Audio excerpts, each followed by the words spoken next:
Now that the Edmonton Oilers officially have Leon Draisaitl in the fold for the long term, what does their long-term financial planning look like?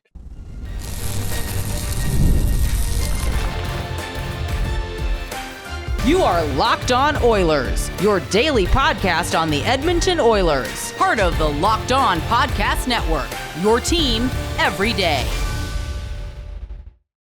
Hello, everyone, and welcome to this Friday edition of Locked On Oilers. I am your host, Nick Zararis. I want to thank everybody who's making Locked On Oilers their first listen of the day.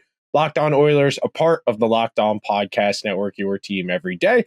Today's episode is brought to you by our friends over at Gametime. Download the Gametime app, create an account, and use code LOCKEDONNHL for $20 off your first purchase. So today's episode, we're going to be looking at the Oilers' long-term financial planning strategy here. You might be familiar with this concept in your own life. You know, you're looking at your 401k, your Roth IRA, whatever retirement fund you got. But in terms of building out a hockey team, and I was talking about this with one of my friends yesterday, at a certain point, it isn't just about talent. It's about marriage of talent and ideal roster construction, because there reaches a certain threshold where having too much of a certain type of talent, it's going to be cost prohibitive.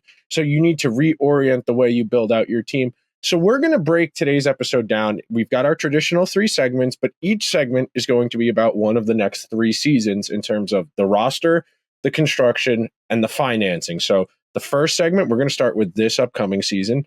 Next segment, we're going to do next season. And then the third segment, we're going to do 2 seasons from now. And a lot of this conversation is going to be in the rhetorical and the thought exercise domain, that because we don't authoritatively know what's going to happen with players after this season, we're going to have to make educated guesses about what that does for the team next season, and so on and so forth. So we sit here on September 6th of 2024, a few weeks away from the opening of training camp preseason, about a month and a few days away from the start of the regular season.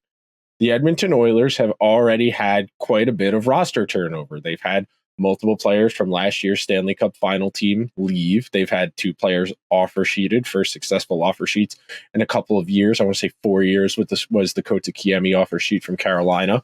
But the Oilers have had a lot of roster turnover. And when you are an expensive team, when you are a team that is right there on the threshold of something special, you're more inclined to having more roster turnover for a few reasons. Number one, when you are one of these teams that is in the mix for a Stanley Cup, that likely means you have at least 2 or 3 of those really high-end superstar talents. Whatever team you want to look at in recent NHL history, if you want to look at the Panthers, who just won the Stanley Cup, their expensive players being Tkachuk, Bobrovsky, and Barkov. Last year, you could look at Eichel, Stone, Pietrangelo. 3 years ago now, you would look at McKinnon, Makar, Rantanen, Landeskog, all qualify in that expensive category. The years before that, Tampa Bay, Kucherov, Hedman, Vasilevsky, Stamkos, all expensive. Then you get to St. Louis. They're the outlier in a lot of these categories. Their most expensive player that season was Alex Pietrangelo, but that's a different NHL economy. So I want you to think about it like this. When you are at the top of the food chain, when you are consistently a Stanley Cup contender, year over year, you're going to have to constantly reconfigure those bottom spots of your lineup. You're going to be looking for a 6th defenseman, a 10th forward, an 11th forward, a backup goalie, because those are guys that are going to sign 1-year deals that are going to be pretty cheap. You are going to be able to replace them year over year and find guys who might fit a little bit more what you think you need. And I've been making this comparison all offseason, but going into the future, as the Oilers kind of ramp out and build out what this team is going to look like in the back half of Draisaitl and McDavid's primes, they are going to need guys who want to take a little bit less to come here, whether that's they're coming off of an injury and they want to prove it, like Connor Brown last year, and then he got an incentive-laden contract that's going to kick in with bonus overages this year, whether you're someone like Jeff Skinner coming off of a really expensive contract with another team and looking for an opportunity to put up some nice stats to parlay that into a long-term deal. If you're someone like Adam Henrique, who's willing to take less money because you want a really good chance to win a Stanley Cup. If you're somebody like Corey Perry or Evander Kane, who has off-the-ice issues, that's going to depress your price. The Oilers are more inclined to give you a chance because they know you need an opportunity and they don't particularly care about the consequences, the moral quandary of bringing in guys like that.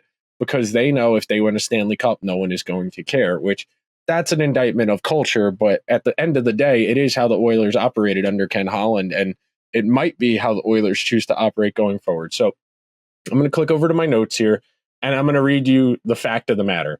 So we sit here on September 6th. The Oilers have $945,833 of cap space, with Evander Kane still on the active roster. And we talked about this a few weeks ago, but if Evander Kane is unable to start the season on time, it would benefit the Oilers more for him to stay off of long-term injured reserve so the Oilers can begin to accrue cap space. And every day, I should say, because that's how it's calculated, every day the Oilers are going to accrue a little bit more cap space. That 945,000 is going to accrue day after day after day. Of course, there will be transactions during the season. Players might get waived and sent down. Guys might get looks to get called back up.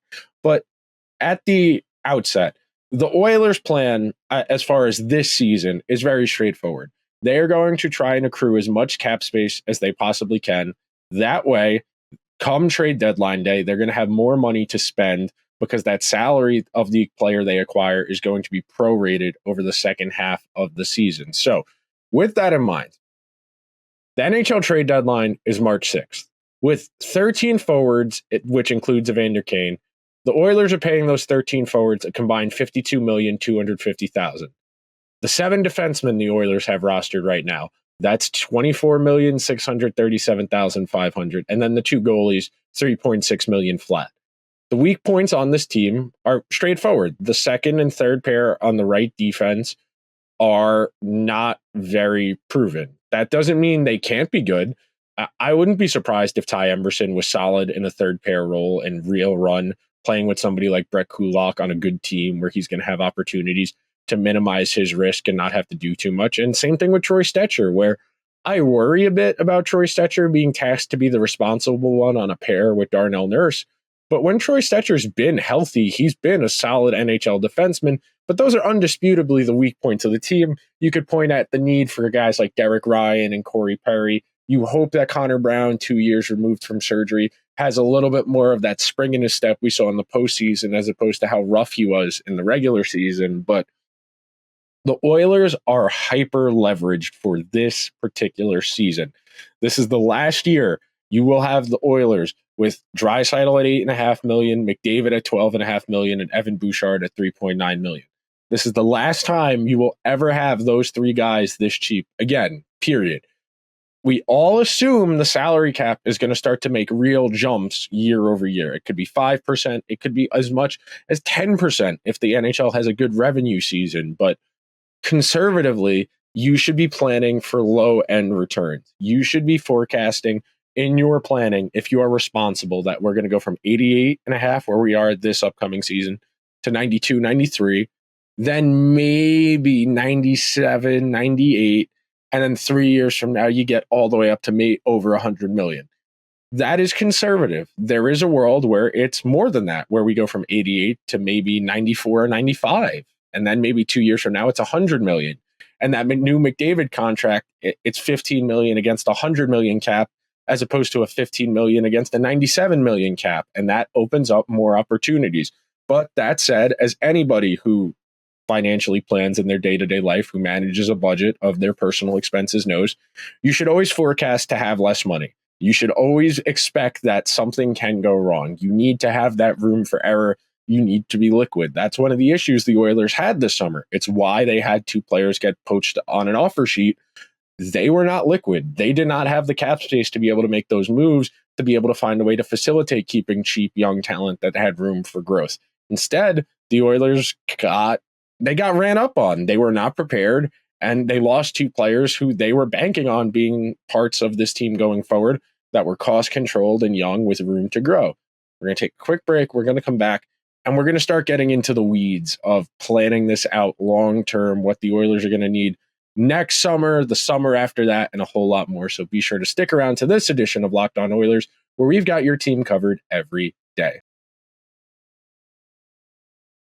Passion, drive, and patience. The formula for winning championships is also what keeps your ride or die alive. eBay Motors has everything you need to maintain your vehicle and level it up to peak performance. Superchargers, roof racks, exhaust kits, LED headlights, and more.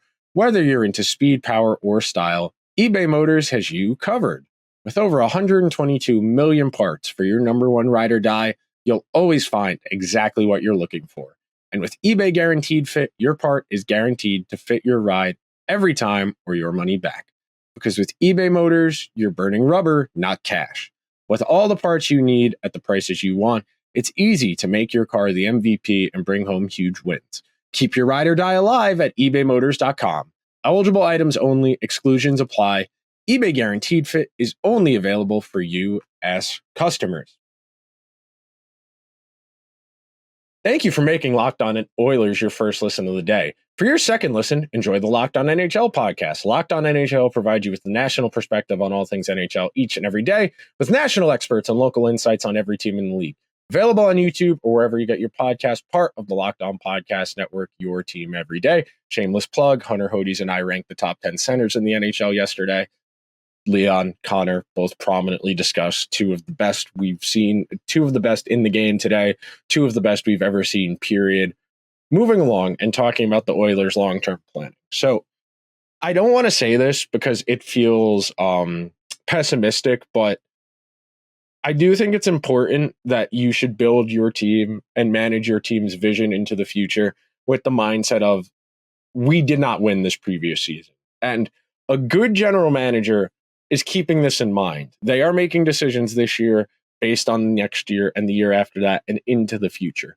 A general manager who is only managing week to week, month to month, that's somebody that is fearful for their job. That is somebody that is not putting as much planning and logic into their decision-making process. You know, I cite Stan Bowman's time in Chicago as he realized that core was not as good as it needed to be around Kane and Taves and the desperation moves, whether it was Marc-Andre Fleury and Seth Jones, whether it was trading Artemi Panarin for Brandon Saad.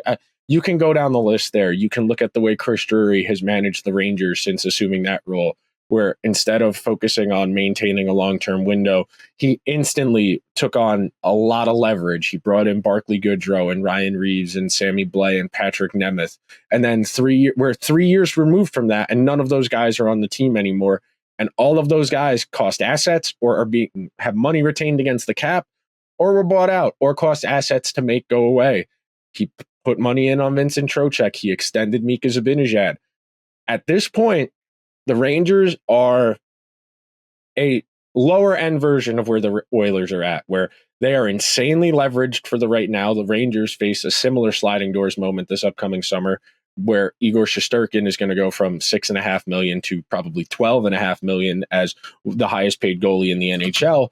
And that last bit of financial flexibility is so important to a general manager in their planning, because now, if you're Stan Bowman and you're assuming you don't win the Stanley Cup this upcoming season, because that's good planning. You don't want to bank on, we're going to win, so it won't really matter what's going to happen. That should undisputedly get you fired. If you went into a season with all in leverage on one season and said, we'll figure it out later about the upcoming season, you don't deserve to be an NHL general manager. Because if one of us schmucks playing fantasy hockey can manage a dynasty roster with a salary cap, the rest of us who aren't professional GMs, the professional GMs should be able to manage the cap in 1 year, 2 year, 3 year, etc. So with that in mind, the Oilers this upcoming summer, 2020, the summer of 2025, 2026, we all know the elephant in the room.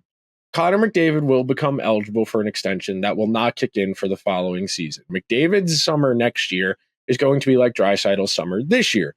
He does not need a contract to play that upcoming season, but you don't want to go into the last year of a luck year and make the contract a lame duck situation. You do not want it where Connor McDavid is playing on an expiring contract just in case, for a number of reasons. If he gets injured, if he puts himself in a bad position, if he gets injured, then you really put yourself in an awkward position, because you've leveraged an entire season, assuming you didn't win the Stanley Cup this upcoming season.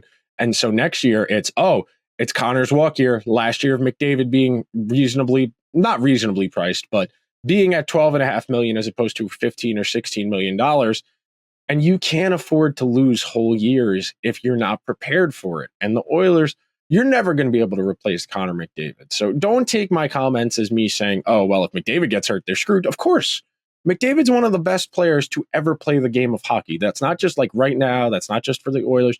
This is one of the best guys to ever lace up skates and play in the National Hockey League. No team is going to be able to replace him with one guy, and you're not going to be able to recreate him in the aggregate if you're a Moneyball guy. I know there's someone out there listening right now who heard me talking about that and was like, well, you can't replace McDavid, but you cannot recreate Connor McDavid in the aggregate. There is no Jeremy Giambi in the NHL. But next summer, Leon Draisaitl has his salary go from $8.5 million to $14 million. Jeff Skinner, Corey Perry, Connor Brown, Derek Ryan, and Ty Emberson all become unrestricted free agents. Evan Bouchard becomes a restricted free agent with arbitration rights. So that means next summer, the Oilers are going to have 14 skaters and 2 goalies under contract for $75 million. We're going to assume that the cap ceiling is going to go from 88 to 94-ish million dollars, maybe 92 on the low end. You're going to have 16 to 17 million dollars to sign and fill out the bottom part of that roster. If you have 14 skaters and 2 goalies, you conservatively are going to need 18 skaters and 2 goalies just for the minimum. That's not to even say like your 7th defenseman and your 13th forward, and if you want to carry an extra one of either. That's not even accounting for that. Just to dress for a game, you need 6 forwards and 12 defensemen and 2 goalies. So the Oilers are going to need at least 4 skaters as replacements. Now, Corey Perry, Connor Brown, Derek Ryan, those types of players you will be able to replace in free agency year over year. That 4th liner or that veteran who's chasing a Stanley Cup, those guys will become available every summer. You can find guys who are willing to take $1 million, $1.5 million, even $2 million to fill roles in that capacity. The issue for the Oilers is going to be their defense, because next summer, when Evan Bouchard becomes a restricted free agent, he's going to be entitled to ask for a raise. The Oilers are going to be in a position where they have to make that choice, the binary choice. Do we want to go distance or do we want to bridge? I would assume the Oilers are going to bridge because they are not going to have the financial flexibility to give Evan Bouchard the $9-10 million per season he's going to command if you were to go long, if you were to give him a 7-8 year deal. So with that in mind, we're going to conservatively say, all right, Bouchard's going from $3.9 million to $7 million on a 2-year deal, and then we'll reassess this 2 years from now. Okay. Ty Emberson, because of the way his contract is played out, the number of games he's played at the AHL level, he's what's called a type 6 free agent, which he's not the traditional free agent where it's after 9 years of NHL playing time or 27 years old. Because of the way his contract is worked, the games he's played in the AHL and the NHL, he's going to be a type 6 free agent. So he will be an unrestricted free agent at 24 years old. And the conundrum there is if Emberson plays well, the Oilers are going to want to keep him. And if they want to keep him, he's going to need a raise. And very quickly, you start to realize, oh, if we're good, that hurts us long term because we're going to have to start paying more and more of these guys.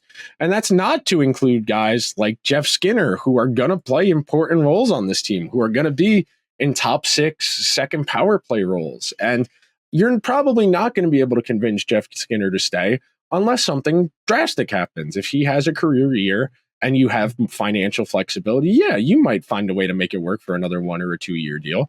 But I imagine Jeff Skinner is going to want to try and score 30 goals, riding shotgun with Leon, mooching on to one of the power plays, trying to get to that 60, 70 points threshold. So that way he can go to free agency next summer and sign in Utah or Seattle or Chicago or San Jose or Anaheim or Florida or Ottawa or Detroit or any number of teams that are just desperately throwing money at free agency, trying to find solutions to their problems. You're going to need another top 6 winger. And so you might say, well, they'll just put Arvidsson there. Sure. You're going to need a 3rd line winger, though. That's a little bit easier to come by than what Jeff Skinner does, but you're going to need to replace that spot in your lineup. So we're going to take one more quick break. Then when we get back, we are going to tackle what it looks like 2 years from now when things are even more murky. Summer might be winding down. But if you're like me, you're trying to get in as many concerts, as many baseball games as you possibly can before the end of summer. And the only place I buy tickets to get to games, to go to shows, is from our friends over at Gametime with some of the best ticket buying features in the ticket experience. Things like all-in pricing, where you toggle the feature on up front and there are no surprise fees at checkout. You get a panoramic view from your seat in the app before you buy. You're going to a baseball game, you want to be able to see balls and strikes. You want to be able to tell if the ump is blind or not. Seat view, very important part of my ticket buying experience.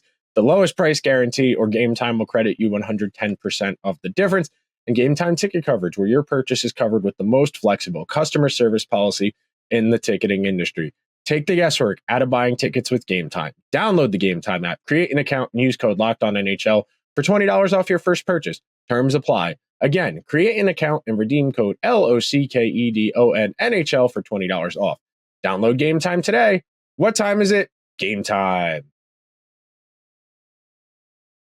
Thank you to everyone who is hanging out on this Friday afternoon. I hope everybody is able to take some time this weekend and just get some breaths in, man. It's been a very weird week. Losing the Gaudreaus last week has kind of loomed over the hockey world, and I won't lie to you, it feels weird to just be talking about hockey. I definitely still have thoughts. There's more I have to say, but I'm still kind of in a weird place and not really feeling apt or able to describe how I'm feeling. So I'm going to take time this weekend and just really kind of hunker down and do some thinking and try and come up with what I want to say, because it does still feel weird to be talking about just hockey, just talking about the salary cap and trades when we lost people in the family, man, when we lost part of the hockey community. So we're going to wrap up here. We're going to talk about the Oilers 2 summers from now. So this is where it all kind of reaches the Oilers will cross the Rubicon 2 years from now. McDavid's going to go from 12.5 to at least 15. Draisaitl is going to be at 14. You're going to be at 2 players for $29 million. That doesn't include Bouchard's raise. That does not include Darnell Nurse's 9.25. That does not include Ekholm's 6. That does not include Hyman's 5.5. Very quickly, you're going to be at a position where the Oilers are paying 5 or 6 guys $50 to $60 million. And that is just not a tenable way to develop a roster. And it ties back to what I had said in the opening segment, this idea that, yes, you can be supremely talented, but you reach a certain point where having too much of a certain type of talent becomes cost prohibitive, because you have these guys who are generational talents like McDavid, like Draisaitl. It's harder to build out the rest of your roster. You have less margin for error. And the decisions the Oilers make next summer about Bouchard and McDavid, that's going to have a massive trickle-down effect to their lineup going forward. I'm going to click back over to my notes here. You're going to double Bouchard's cap hit from 3.9 at minimum to 6.8, but he's almost 7.8, excuse me. At minimum, you're going to be paying Bouchard $7 million for at least one season, if not more, if you're not able to find term. The unrestricted free agents include their third-line center, Adam Henry, a top 9 winger in Evander Kane, a top 9 winger in Victor Arvidsson, a starting defenseman in Brett Kulak, a defenseman in Troy Stetcher, and both your goalies are unrestricted free agents 2 years from now. One of the little secrets of the Oilers roster flexibility right now is that they aren't paying Stuart Skinner anything. He's only making $2.6 million against the cap, and when you don't have that Shesterkin, a Saros, a Vasilevsky, and Ullmark, I got tripped up there for a minute. I couldn't think of Linus Ullmark's name. The Jeremy Swayman contract will loom large over these conversations. But when you don't have one of those upper echelon top 5 goalies, you want to keep that cost down as much as possible, because there is so much variance year over year. And I think Stuart Skinner is a fine NHL starter. I think he's the 12th, 13th best goalie in the NHL. As Adin Hill proved, you only need to be around that number and have a good few weeks in the playoffs, and you very quickly can parlay that into real money. But if you're paying McDavid 15, Draisaitl 14, you're at 29. If you're paying Bouchard 7, you're at 36. Nurse gets you up to 45. Hyman is 5.5. That gets you to 50. And you still need a whole team. That's the thing, man. You're going to have to find ways to reconfigure this team down the back half of Draisaitl and McDavid's primes. And look, superstar talent generally ages pretty well. I imagine Connor McDavid and Leon Draisaitl will continue to be high impact players into their early and mid 30s. I do not imagine a precipitous fall off. I don't imagine either guy is going to become a shadow of himself in the near future. 5, 6, 7 years from now, there might be some evolution in the way they play. They might be a little bit more oriented around chance creation and playmaking as opposed to raw goal scoring or raw playmaking. But the Oilers are going to need to find ways to get creative. It's why losing both Philip Broberg and Dylan Holloway stinks so much. The Oilers needed guys like that to play themselves into bigger roles in the future, because it's a lot easier to promote a guy internally from your bottom six to your middle six to your top six than it is to just go out there and find a top six forward. That's how you end up like the Kraken paying Chandler Stevenson $7 million a year. Chandler Stevenson on a good team in 2024 is a third line center. No third line center is worth $7 million a year. That's just not sound financial management. You could say what you want about his performance in the past. You got to pay him for what he's going to give you going forward. But that Oilers team 2 years from now, you're talking about 1, 2, 3, 4, 5, 6, 7, 8, 9, 10, 11, 12, 13, 14, 15 guys over the next 2.5 seasons are going to go through one stage of free agency or another. They will keep some of those guys. McDavid will be kept, assuredly. Evander Kane, probably not. Victor Arvidsson, probably not. Jeff Skinner, probably not. Adam Henrique, probably not. Vasily Podkolzin, I could go either way. Evan Bouchard will be kept. Brett Kulak, probably not. Ty Emberson, maybe. Troy Stetcher, maybe. Stuart Skinner, maybe. But with all of that uncertainty, it only ramps up the intensity and the stress and the seriousness of this upcoming season, that this is your last dance. Word to Michael Jordan, word to Phil Jackson. This is the last dance for this group with this financial structure. The further you go into the future, the more uncertainty you have. That's why your cost at the present is so essential. You have one last crack at this. Make the most of it and make sure you're in a position that all you need to do is get hot for a few weeks in May and June, and you take home a Stanley Cup back to Alberta. That'll do it for today's edition of Locked On Oilers. If you could be so kind, please subscribe to the show wherever you get your podcast. If you're listening on Apple or Spotify, please throw the show a 5-star review. If you're watching over on YouTube, hit the subscribe button, hit the alarm bell so you get a notification whenever new content goes live. Leave me a comment. Let me know. Are you worried about the Oilers' short and long-term future, or do you think that I'm being a bit of a doomsdayer? Let me know in the comments below. And please, have a safe, have a fun, enjoy your weekend, man. You only get so many of them. The summer's winding down. Soak in that last bit of freedom. The sun going down before 7 o'clock is a little bit upsetting, I can't lie. Thank you for making Locked On Oilers your first listen today. Now go check out the Locked On NHL podcast, where the season never ends and provides national expertise with a local flavor. You can find the link to Locked On NHL in the description, so you don't need to search. Part of the Locked On Podcast Network, your team every day. I'll talk to you guys on Monday.